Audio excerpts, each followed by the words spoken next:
some Argentines turn to unusual pandemic pets for comfort. Millions of people have found solace during the pandemic in cuddling a dog or cat.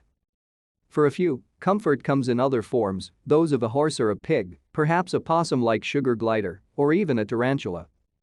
As the new coronavirus began to circulate last year, Luciana Benetti found her plans for a big traditional 15th birthday party scrapped. In its place, her parents gave her a pig. Chanchi turned out to be a loyal and loving companion, racing to her side when she fainted. To stay up to date with latest top stories, make sure to subscribe to this YouTube channel by clicking the button above this video. One day my legs gave way and he came running. He grabbed my hair and raised my head, she said. She had been taking online classes at home, unable to see friends or schoolmates. I didn't feel well. I was dizzy because I couldn't leave. Without Chanchi, I wouldn't be me, said Benetti, who often sleeps alongside the 20-kilo, 45-pound Juliana pig that greets her with a squeal of delight when she arrives at her house. Even less common is the case of Lorena Alvarez, whose Buenos Aires apartment is also home to 28 pocket-sized marsupials commonly known as sugar gliders. They create pure love for me, she said. Do you know what it is to lay down and they smother you with kisses? Alvarez, who teaches statistics at a university, online these days, lives otherwise alone, but said the pets have helped her feel like she has company, sometimes popping up atop her head during Zoom calls.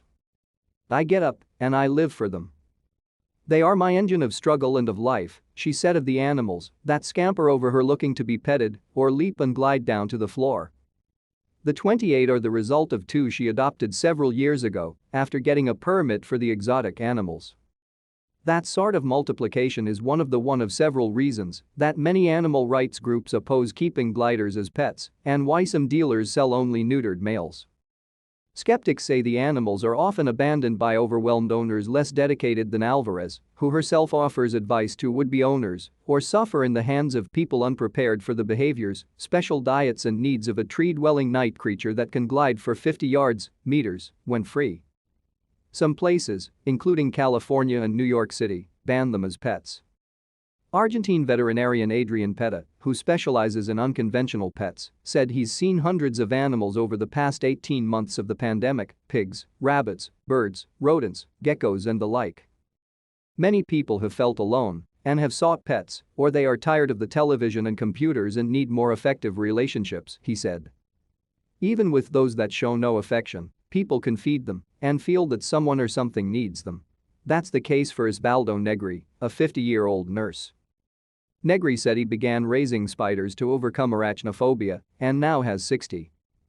He said that caring for them has helped him cope with working at the hospital in the midst of COVID-19, unplugging as he watches and sometimes touches the spiders, feeding them cockroaches. I concentrate on having to move slowly because if they frighten, they could fall and could die, he said, showing off a colorful and somewhat venomous Mexican tarantula in the palm of his hand. As with gliders, the choice of a pet can be controversial. The red-kneed Brachypelma smithi tarantula he displayed is listed as a near-threatened species by the International Union for Conservation of Nature, but the trait in similar arachnoids has helped push 21 other varieties onto its official list of threatened and endangered species. For Solana pesca, companionship comes with the bright-eyed rats Riga and Brahma, who scratch at their cage when they see her enter the door of her small apartment in Buenos Aires. They understand what you feel, they seek you out, said Solace, who works at an animal laboratory.